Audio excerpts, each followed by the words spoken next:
Buen día, mi nombre es Alan Josué Mota, estudiante de la Ingeniería en Mecánica Automotriz del plantel CEDO Aguascalientes. Como parte de este octavo semestre en la materia de robótica industrial, les hablaré un poco de lo que viene siendo la cinemática. De primera parte nos encontramos con lo que viene siendo los sistemas de coordenadas, los cuales utilizados para representar cada parte del robot como tal dentro de un espacio tridimensional, utilizando los ejes que son el eje X, el eje Y, y los cuales, empezando por ejemplo con la posición. La posición nos marca la ubicación en la que está un objeto o una parte del robot, para así definir dónde está y de ahí realizar ciertos movimientos. De ahí está la orientación, el cual define la rotación de un objeto, hacia qué sentido de rotación puede tener, el cual puede ser representado mediante ángulos de Euler o matrices de rotación para obtener ese tipo de movimiento de orientación como tal. Y los ejes de referencia, en los cuales cada articulación o parte del robot tiene que tener su propio, bueno, puede tener o suele tener su propio sistema de coordenadas para tener su propio movimiento, cada parte del robot, cada brazo. Por ejemplo, sería para que un robot industrial pueda insertar un componente en una placa o algo así, necesita saber en qué posición y orientación exacta está el punto de intersección en base a las coordenadas especiales. X, Y, Z está en tal punto, y conocer en qué punto relativamente está la pieza y el brazo como tal para poder llegar a ese punto y completar el movimiento. Nos encontramos con lo que viene siendo el movimiento rígido y las transformaciones homogéneas. Se le denomina movimiento rígido aquel desplazamiento en el cual el objeto no sufre o no modifica como tal sus dimensiones o incluso su forma, solamente realiza movimientos mediante transformaciones homogéneas como tal. Dentro de las transformaciones homogéneas nos encontramos con las rotaciones, la composición de rotaciones, las propiedades de la rotación, las matrices antisimétricas y las transformaciones homogéneas. Como tal, las rotaciones es el cambio de orientación de un objeto que se representa mediante matrices de rotación de 3×3 que aplican una transformación ortogonal a los vectores para realizar esas rotaciones. La composición de rotaciones se utiliza cuando un objeto rota en más de un eje.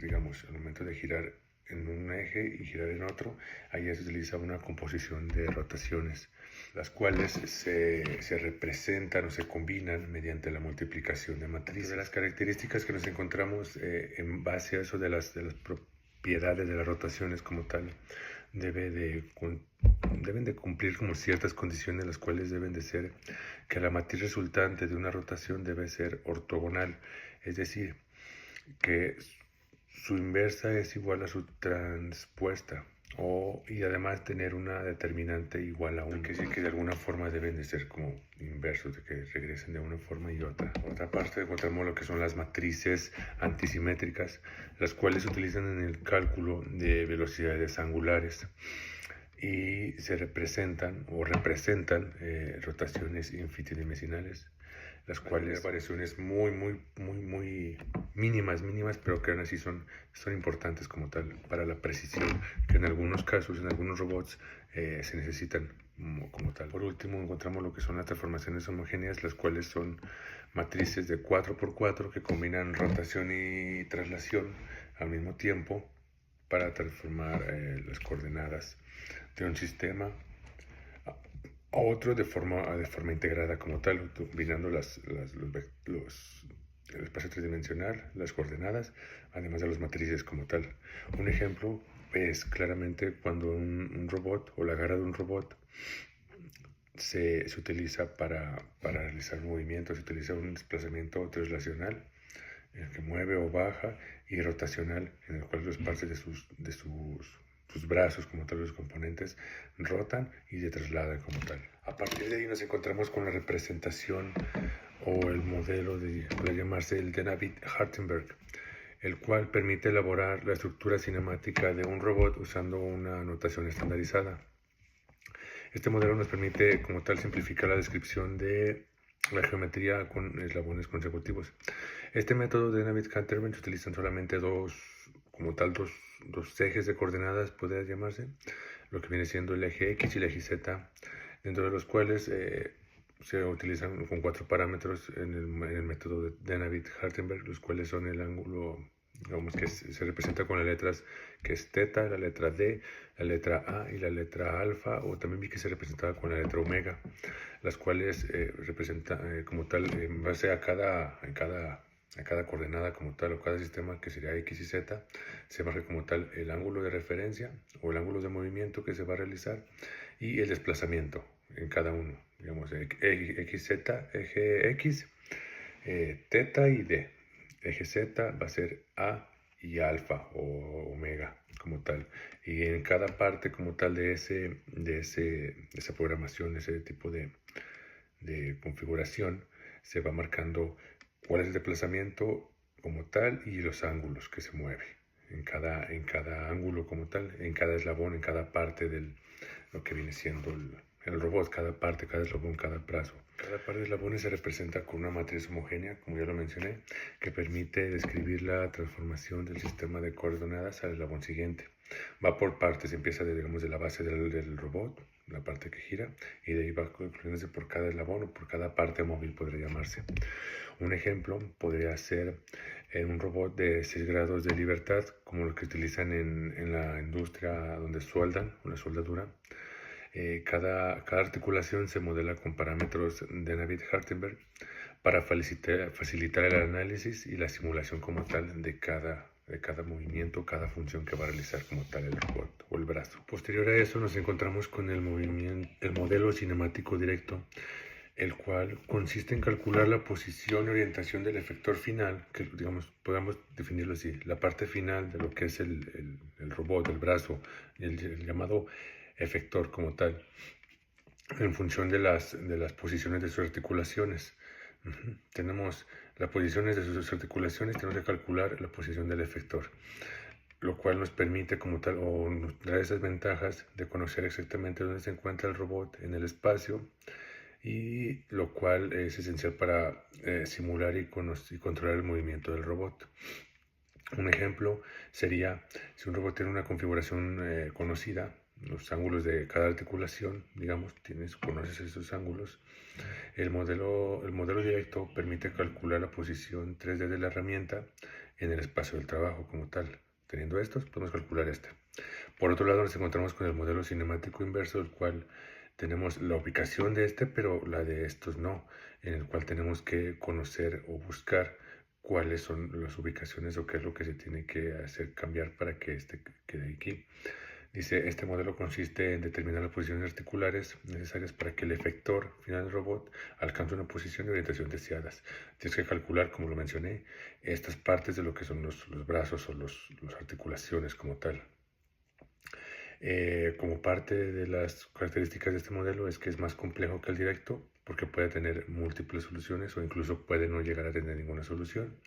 Es utilizado en modelos analíticos, que es cuando el robot tiene una estructura simple, o modelos numéricos cuando es un poco más complejo, que es llamado la computarización, el control numérico como tal. Otro ejemplo sería para este tipo el inverso, es que si queremos que un brazo robótico recoja un objeto con coordenadas conocidas, tenemos las coordenadas conocidas o el efector como tal, debemos remover el modelo cinemático inverso para saber cómo deben posicionarse las articulaciones.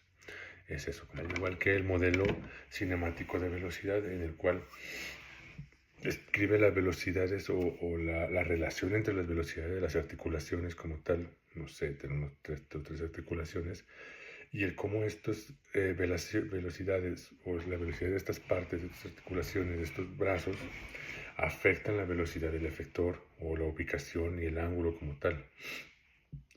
Como tal es entender cómo los pequeños cambios en los movimientos y sus velocidades afectan la posición y la velocidad del efector.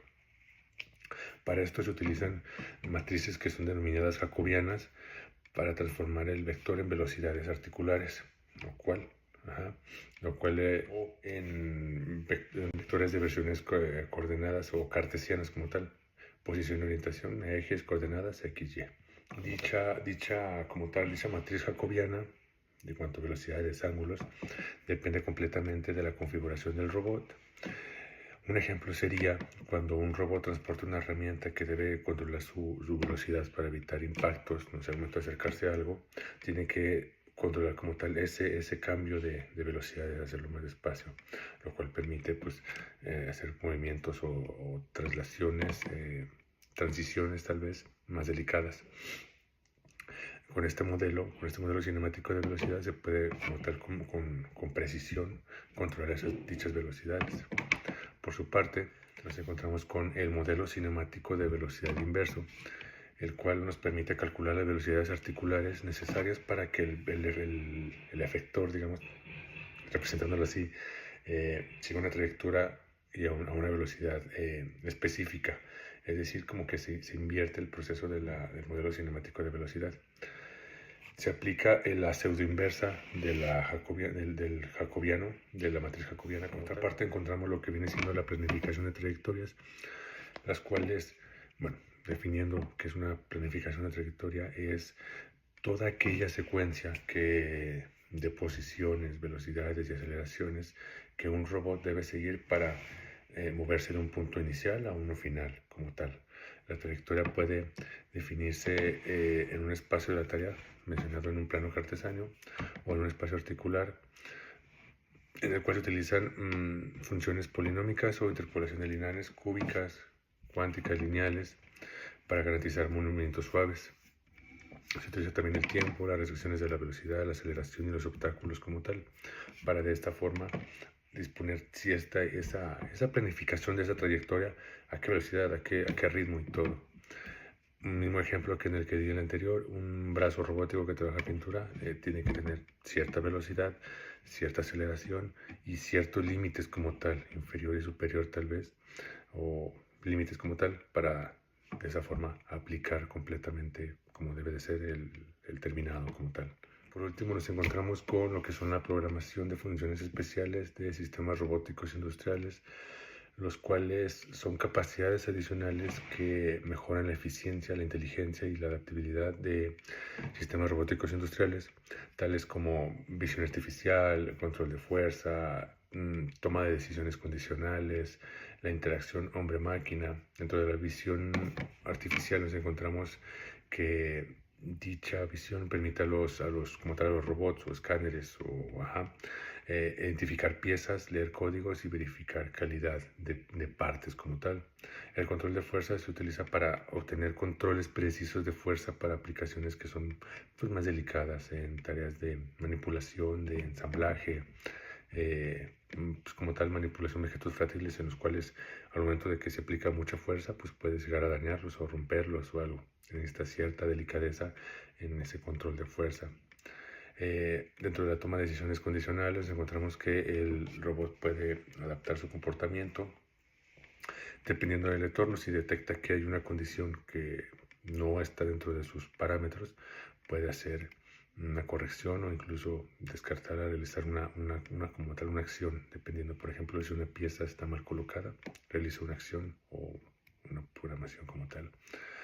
Y por último sería lo que viene siendo la interacción del hombre-máquina, en el cual los llamados, que lo mencioné anteriormente, los cobots, que pueden realizar trabajos o acciones de forma segura junto a los humanos, detectando su presencia como tal, lo cual permite, pues, de cierta forma, de que sea seguro como tal.